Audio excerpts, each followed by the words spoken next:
очите. Дръж. Дръж му вика, дръж. Така, подавайте го към устата. Все пак да мога да конфигурирам положението устно. Сега ще го завършим от всичките. Може да диша и нищо. Мисля му запуши волоса. Устата ще диша. Колко майко да топля си. Виждаш ли нещо? Трябва смъртни случаи. Добре. Така. Сега. Този красавец, в този момент, ще ви покажа, че аз, освен, че съм много добра в много неща, съм и екстрасенс и хипнотизатор. И сега ще ви докажа, че мога да го хипнотизирам и да го преспа. Кой ще му се случи, като се спи, не знам. Като гледам към компот от сливи сме се събрали днеска. Така. Моля ви за тишина сега, защото ми трябва тишина. Да, колега, може ли да спреме? Защото трябва да го... От кухнята стига дрънкахте. Какви са тия чини и черпаци там? Тихо, моля. Ще трябва да го приспивам, момчето. 8, 9, 7, 5, 6, 4... Тихо, ма! Ей, големи глухарки сте той жените. Виж как ми развали сега цялата работа. Коя приказваше? Гол мъж да не видиш. Чакай да приспа човечето сега. После ще искаш да го пипаш докато спи, нали? Като се събуди да са стресни, кошмари да се бъде. Така, почвам от начало. 8, 7, 6, 5... Изключете телефоните! Какво е това с тия телефони сега? Кой се обажда? Мъжа ви да провери какво правите? Какво може да правите на женско парти? Радвайте се на стриптизорите.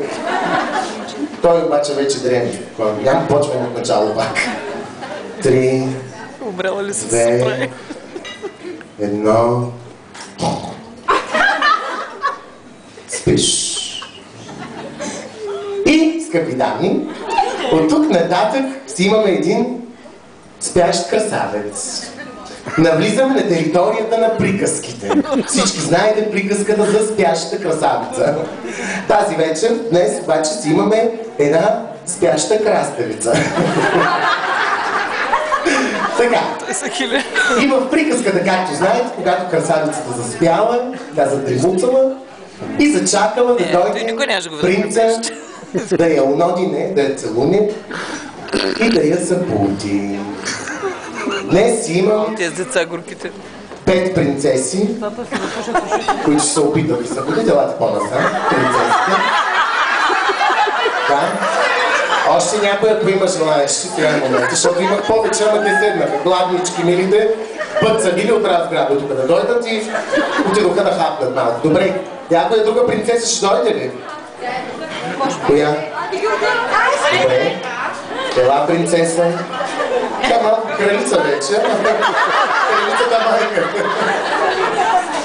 Ох, мила, че имах сега да не желаеш пък те.